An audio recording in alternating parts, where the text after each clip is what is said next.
Hello नमस्कार, मैं doctor Sandeep Banerjee. मैं कंसल्टेंट सर्जन हूँ, लैप्रोस्कोपी, कोलोरेक्टल एंड कोलोप्रॉक्टोलॉजिस्ट। कोलोप्रॉक्टोलॉजी के लिए मैंने अपना एक सेंटर फाइंड आउट किया है जिसे हम पेल्विनिक कहते हैं। It's a pelvic floor clinic. मैं इनके अलावा फोर्टिस एंड अपोलो के भी हेड कोलोरेक्टल सर्जन हूँ। आज आपके सामने मैं एक स्पेशल टॉपिक पर डिस्कस करेंगे, जिस टॉपिक को कहते हैं एनल फिस्टुला, और हिंदी में उसे हम कहते हैं भगंदर। ये प्रॉब्लम आज के समय में दुनिया में बहुत ज़्यादा कॉमन है, और ऐसे प्रॉब्लम से ग्रसित लोगों के पास समाधान या सल्यूशन बहुत कम है, क्योंकि दुनिया भर में फिस्टुला सर्जन बहुत गिने चुने हैं। पहले हम बताते हैं एनल फिस्टुला क्या है और इनकी सिम्टम्स क्या है। एनल फिस्टुला का मतलब है कि हमारी जो एनस है, नीचे से 4.5 सेंटीमीटर की जो एनस है, वहाँ से कम्युनिकेशन होती है, एक स्पेशल सुरंग और टनल बनती है आउट बाहर के स्किन के पास, जिससे कि स्टूल जो है थोड़ा बहुत बगल से फिस्टुला के थ्रू बाहर निकलता है। इसे हम एनल फिस्टुला कहते हैं। पेशेंट का सबसे मुख्य कंप्लेंट्स या सिम्टम्स होता है कि पेशेंट को ऑन एंड ऑफ रह के डिस्चार्जेस होते हैं, कुछ ना कुछ पानी या पस या ब्लड निकलता रहता है, और ये एक नॉर्मल साइकिल बन जाता है। डिस्चार्जेस होते हैं, पेन होता है, और फिर जब रिलीज हो जाता है सारे डिस्चार्जेस, फिर पेशेंट थोड़ा सिम्टम फ्री हो जाता है, और ये हर बार ऐसे ही चलता रहता है, और ये एनल फिस्टुला की प्रॉब्लम क्रॉनिक हो जाती है।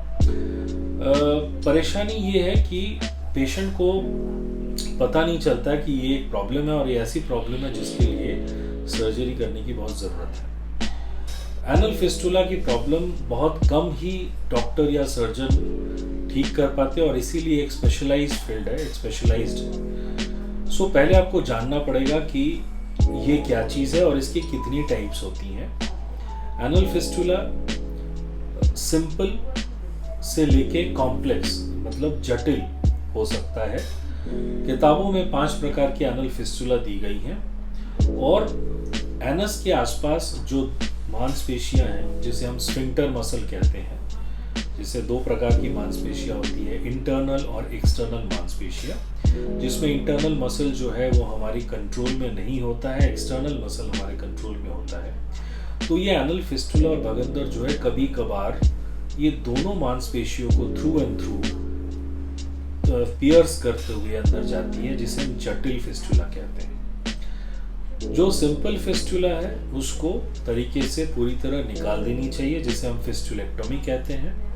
जो जटिल फिस्टुला है उसे पूरी तरह हम निकालने में सक्षम नहीं हो पाते हैं, क्योंकि अगर उसे पूरी तरह निकाले तो वो बहुत बड़ा घाव छोड़ देता है, और साथ ही साथ आपकी मस्कुलर कंट्रोल या स्वतः मोशन करने की जो एबिलिटी है उसको कमज़ोर कर देती है। इसीलिए ऐसे वाले जटिल फिस्टुला के लिए स्पेशल प्रोसीजर बनाया गया है। नाउ जो पुरानी सर्जरी चली आ रही थी, जिसे हम सेटॉन ट्रीटमेंट कहते हैं, जो कि आयुर्वेदा सर्जन भी करते हैं, वो सेटॉन ट्रीटमेंट न केवल थोड़ा पेनफुल होता है, बल्कि बहुत लंबे समय तक उनकी ट्रीटमेंट चलती है, और उसमें से उन लोग एक प्रकार के स्पेशल धागे पास करते हैं, जिससे कि उस पेशेंट को उसकी फिस्टुला धीरे धीरे सूख जाए, और उसमें कभी 1 महीना, 2 महीना, 3 महीने का भी समय लगता है, और ये काफ़ी पेनफुल प्रोसीजर होता है। इसीलिए ये जटिल फिस्टुला के लिए अभी जो लेटेस्ट टेक्निक आई हुई है, उसमें है एक प्रकार का एक लेज़र सर्जरी, दूसरी एक वाफ्ट सर्जरी, तीसरी एक लिफ्ट सर्जरी। ये 3-4 चीज़ें हैं, और दुनिया भर में जो फिस्टुला एक्सपर्ट्स हैं अपने हिसाब से इसको अपनाते हैं, जिससे सबसे ज़्यादा सक्सेस रेट होता है।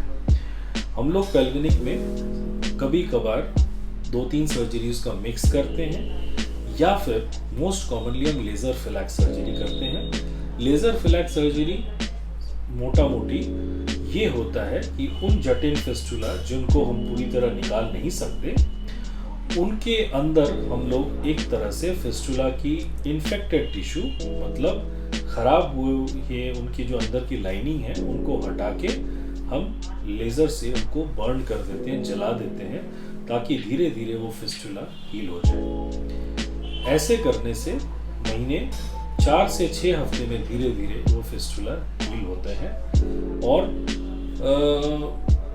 जितनी फिस्टुला की जो सक्सेस रेट है, रिकरेंस दोबारा होना एक बहुत बड़ा प्रॉब्लम है फिस्टुलास में, इसीलिए जो सक्सेस रेट है वो उन टीम्स में या फिर उन सेंटर्स में जहाँ की रेगुलर फिस्टुला सर्जरी होता है, उन जगहों में इनकी सक्सेस रेट बहुत ज़्यादा होती है।